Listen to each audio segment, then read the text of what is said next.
to be able to just make a choice on your own and just be able to speak for yourself. This one's wife. All talk and no substance. Hello, I'm H.G. Tudor. A common indicator of the narcissist is that it's all about the words and not about the actions. The narcissist is all talk and no action, all flapping of the gums, and there's no substance behind that. The reason for this is a simple one. The narcissism likes to operate with an economy of effort. Its purpose is to control, to draw fuel, potentially also obtain character traits and residual benefits. It must do this repeatedly throughout the course of an ordinary day. If you would imagine that, let's say, the narcissism has 500 points at the start of the day, and each instance, each encounter that the narcissist has, where they have to draw fuel, nullify threats to control, get people under control, and so forth in the pursuit of the prime aims, takes a number of points. So it might be their very first interaction. There's an opportunity to assert control and draw fuel where the narcissism could expend 5 points or 50 points. The narcissism, of course, doesn't know how often it is going to have to expend itself in the course of the day, and therefore, naturally, needs to conserve as many of those hypothetical points as possible. Thus, it's going to opt for the lower point option. It'll choose 5 points over 50 points. And invariably, the lower point option means talking about something rather than actually doing it. Talking about it rather than investing actual energy, action, and money, for instance, or time into doing something. For instance, if the narcissist can control you by promising that they're going to take the bins out later rather than actually doing it now, they'll issue that promised gain. If the narcissist utilizes that they would love to marry you at some future point rather than actually doing it, that is the economy of effort. And it is a common behavior of the narcissist that you will find again and again and again the narcissist will seek out subconsciously the prime aims by talk rather than action. There are certain narcissists that will engage in action. They're more evolved. They have, in a way, more resources, more points to utilize, and they recognize the value of demonstrating something through action. Again, purely because it benefits them. But this one's wife is a lazy narcissist. She operates with that sense of entitlement where she believes the world owes her a living. And once again, if her narcissism can get what it requires without her actually delivering, it will do so. So, for example, she was in receipt of a very large sum of money from Spotify and then delivered very little. Of course, the collateral consequence was that they parted ways with her. But she got that control, she got the residual benefit, and she did so inputting very little. In the course of conducting the interviews, what did she do? She had other people interview the individual, then she popped into the studio later to fill in the blanks. Once again, lazy, entitled, utilizing the course of least resistance to get what was required, but ultimately backfired on her. We've seen time and time again where she will start things and it doesn't get very far. What happened to the 40 by 40 initiative? It went nowhere. Oh, there was a big song and dance. She generated a lot of reaction to it at the outset and it went nowhere. What about her and Gloria Steinem marching on Washington? Went nowhere. What about having lunch with the senators? Went nowhere. Where was all the content that we were expecting through Netflix? Didn't appear. Pearl got cancelled. She was going to return to Instagram. She finally did. What was it? An announcement about American Orchard. Something that you can't buy anything from. A landing page that does nothing. Once again, she launches something that's half-arsed, half-cooked, half-baked. Why?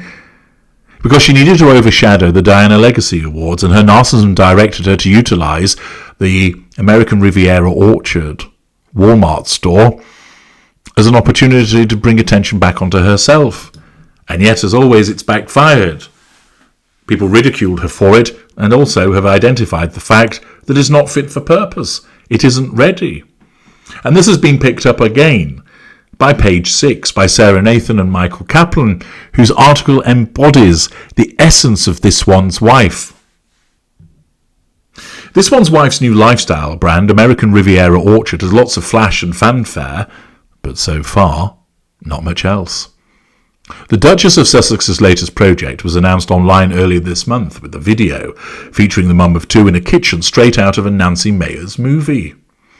In moments that are peak This One's Wife, the 42-year-old was also seen picking flowers and posing in a black ball gown. Fucking nuts. But there still remain vital questions surrounding the brand. Just who is investing in it? Who is working on it? And who is manufacturing the goods, which will range from jams and jellies to candles, skincare and pet food? Well-placed sources at other lifestyle brands told Page 6 that American Riviera Orchard is all the gossip on industry WhatsApp groups around Los Angeles. Tellingly, however, they have not yet heard anything about This One's Wife hiring buyers or a sourcing team. One insider who knows the Sussexes told Page 6 that it's looking like a typical This One's Wife project. Plenty of glamour, little substance. And as I've explained, of course, that is precisely the way of the narcissist that is This One's Wife. The insider stated, they, hiring This One's Wife, consistently make announcements and roll things out early.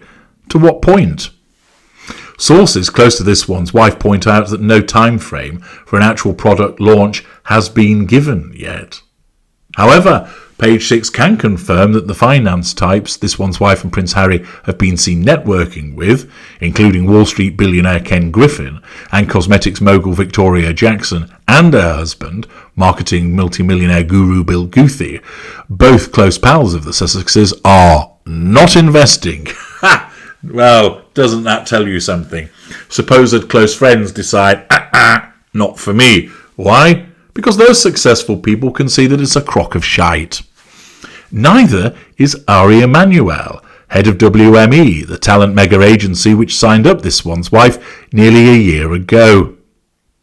This One's Wife is believed to have worked on the project with Hollywood money man Adam Lilling. As Page 6 previously revealed, the Sussexes are thought to have been introduced to Lilling, who heads up the private equity fund Plus Capital, by Monticello neighbour Ellen DeGeneres, who has worked with him for years. The trio were seen mingling at DeGeneres' surprise vow renewal to wife Portia de Rossi last year. Lilling was unavailable for comment, probably because he doesn't want to be associated with This One's Wife. The project will tie in with This One's Wife new Netflix show, which he is said to be filming now, in a bid to follow in the steps of Martha Stewart and Joanna Gaines. When she was interviewed for The Cut in 2022, This One's Wife gifted the writer a basket of homegrown fruits and vegetables, as well as a jar of jam with a customised label from Etsy. It read, Lily Bunny Garden and Larder, after her daughter Princess Lilibet. Could that be a clue about her pantry products? Whatever the case, she's already raising her neighbours' hackles. Kerry Clasby, an organic farmer who runs the Malibu Fig Ranch and supplies to top chiefs, I think it should be chefs, including John Colicchio and Jean-Georges von Gerechten, said that This One's Wife also needs to be diligent about using the name American Riviera, a nickname for the posh Santa Barbara region, which includes Monticello. If you're calling it American Riviera, you really ought to be sourcing ingredients grown in Santa Barbara, Clasby told Page 6. Otherwise, you're going into the wholesale dump in downtown LA, where all the produce comes up from Mexico or Chile. The kitchen should be there also in the Santa Barbara area, unless they're just putting their name on it and getting it made wherever, or getting it pre-made, and then it's hype. Well, what you bet is actually going on. Although this one's wife has been spotted at the Monte Shit Show Farmers Market, Sam Edelman, General Manager at the Santa Barbara Certified Farmers Market Association, told us that to his knowledge, the Duchess is not working with any of the farmers in the group. If this one's wife wants to sell anything at her local farmers market, though, she'll need to get her hands dirty. Well, we know that's not going to happen. California is strict about us putting on our sign that we grow what we sell, said Maureen Claffey, who owns Red Hen Cannery in Carpinteria, California, with her husband. In order to sell strawberry jam at the farmer's market, you have to have grown the strawberries. Now, what's the betting that this one's wife has come up with all of these grand ideas about what she'll sell, and then someone said, you do realise you're going to have to have grown it here? And then she'll be like, what? Yeah, you have to have grown it here in order to sell it here. And as usual, she'll have gone off half-cocked, as is the invariable way where she has all of these ideas of grandeur, and it leads to absolutely fucking nothing. The problem that she's got, she doesn't think things through because she's all about the immediacy.